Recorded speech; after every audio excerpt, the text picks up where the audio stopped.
Welcome back to the show this morning. It is 6:19 as we get ready to go in this Hump Day edition. And, of course, Danny Ratliff, Certified Financial Planner, joining me this morning. Morning, Danny. How are you? Morning. Great. So a couple of things, though, talking about this. I thought there was kind of an interesting headline out this morning on CNBC talking about people just simply aren't saving enough money, right? And of course, everybody's always got great advice about, well, just how to save more money, right? Go. Why aren't you saving more, right? Well, the problem is that we talk about the issue that a lot of individuals are basically, their wages have grown.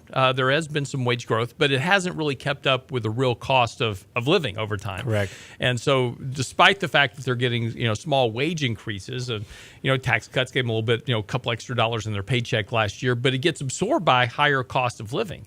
And, we continue to kind of watch these things. So, the choice of saving more money is not really an option for a lot of people. They're barely making ends meet as it is. Oh, come on, Lance. Susie Orman will tell you just forego coffee. I mean, you'll have $1 million. Yeah, if you forego coffee. Forego coffee, invest in a Roth and get 12% every year. Ask Brent and I that when you get up at 3:30 in the morning, if you can forego coffee. Oh, yeah, no way, man. Right here.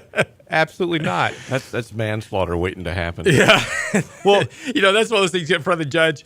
Your Honor, they took away my coffee. I get you. You're free to go. Not guilty.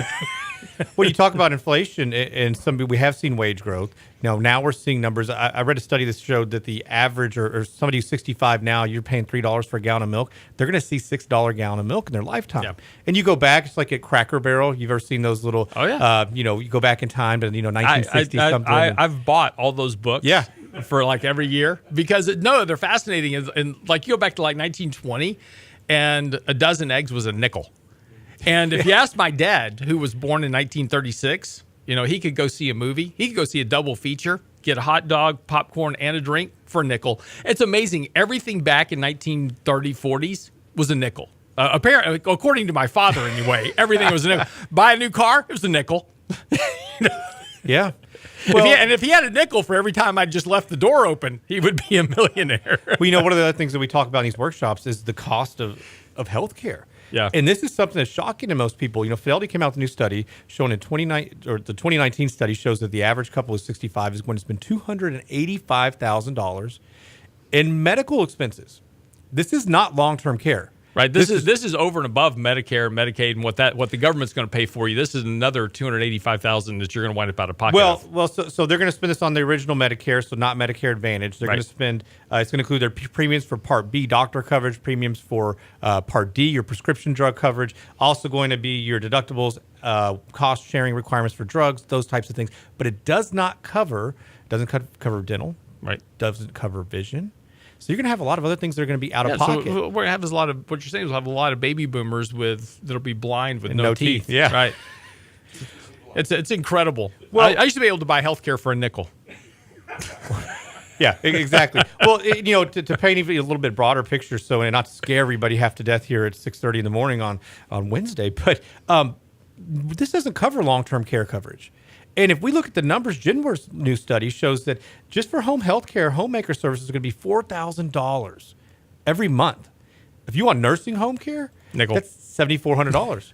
I mean, that's just for a semi-private room. Now, you want to be by yourself, you're looking at $8,400. So these numbers are staggering, right? They seem so big, and they seem like you're never going to get there, right? Right. So, but you got to do these things in bite-sized chunks. So you forego that coffee, you put it in a Roth, you're going to be okay. Right. Well, the thing is, I look at it this way. This is why I have 4 kids, because I'm just going to live with them. That's your insurance plan? That's my long-term care policy. I'm not going to spend $4,000 for in home. I'm just going to go live with one of my kids. Let them do it.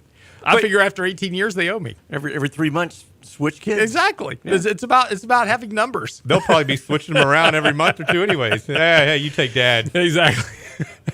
But no, it's true. But look, I mean, it's even a bigger issue. There was a study out just today at Vanguard, one of the largest financial firms in the country. They have a tremendous number of 401k plans, and it's a great resource to go to. So if you kind of want to get a good proxy about what 401k plan participation looks like, you go look at Vanguard and Fidelity. Add those two together, and that's pretty much the bulk of all the 401k plans in the country. The average 401k, now this sounds good at first, right? Yep. The average 401k balance for an average investor at the age of 65 and older was $192,000 in 2018. Now, that sounds great. I think, wow, they've got $192,000 in the bank at 2018. Okay, so I take that money and I take 4% of a year on it to live on. $4,000, $5,000 a year isn't going to really get you by. No, not at all. So Fidelity study was $195,000 for somebody 60, 64. So those numbers are actually almost spot on. Yeah, exactly. And the scary thing is by 2050, they estimate they're going to have 8 times the amount of centenarians. So there will be 8 times the amount of people who are living to 100 years old. Right. Well, and here's the problem with averages. You have a few people with a whole lot. I mean, look, we meet with people all the time. They have $1 million in their 401k plan. That really skews.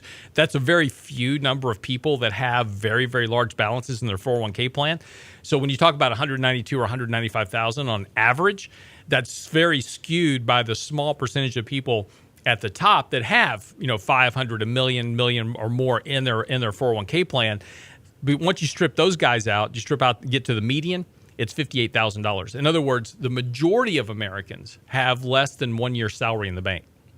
So this is why this whole retirement savings issue and is important. And it's also really kind of brings to light the problem that we have with reforming Social Security and Medicare. As soon as somebody talks about reforming Social Security, look, it's a $70 trillion unfunded liability. We're running a $1.2 trillion deficit right now that's going to expand to $2 trillion over the course of this year, and it'll be $4 trillion when we hit the recession, when it ever comes, right? So this year, next year, year after, wherever we get to the recession, talking about a $4 trillion deficit, a $70 trillion unfunded liability.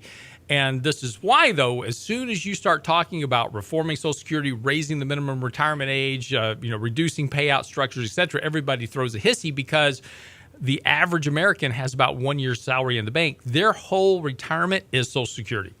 Yeah, 62% of Americans rely on Social Security for more than 50% of income in retirement. I mean, these numbers are nuts staggering if you think about it. They really are. And so the House committee, so Ways and Means actually has a new bill out that they did pass through their committee. They're going to put it out, I guess, for the broader Congress to vote on. But they're looking to raise RMD age from 70 and a half to 72. They should just get rid of RMDs, in my opinion. Well, they won't. And let me explain what that is real quick for people. What?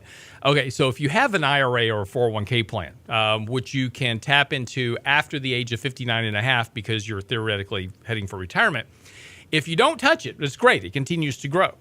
But at 70 and a half, the year that you turn 70 and a half, you have to start taking a required minimum distribution. The government forces you to take money out of your 401k plan or your IRA, regardless of whether you need it or not. So, I mean, even if you don't need it, you're forced to take out a small portion of it every year so they can tax you on it. That's really the only reason for the RMD, is just so the government can get into those retirement assets, which have been tax deferred for years. They can actually get that tax money out, but it's a requirement to do so. And I think they should remove the RMD. Period. You're going to need to get to it eventually, but if I could defer it to 75 or 80 because I can work, I'm healthcare is better now. We're living longer. People are able to work longer. Even though Walmart got rid of their greeter jobs, there's still jobs out there for us old people. Allow me to let that stuff grow, and that would take more of a burden off the government welfare system anyway. I don't think they see it that way, though, Lance. I understand. They want the money. They need it now. I understand. All right, quick break. Come back. Millennials aren't having sex. We'll talk about why. Don't go away.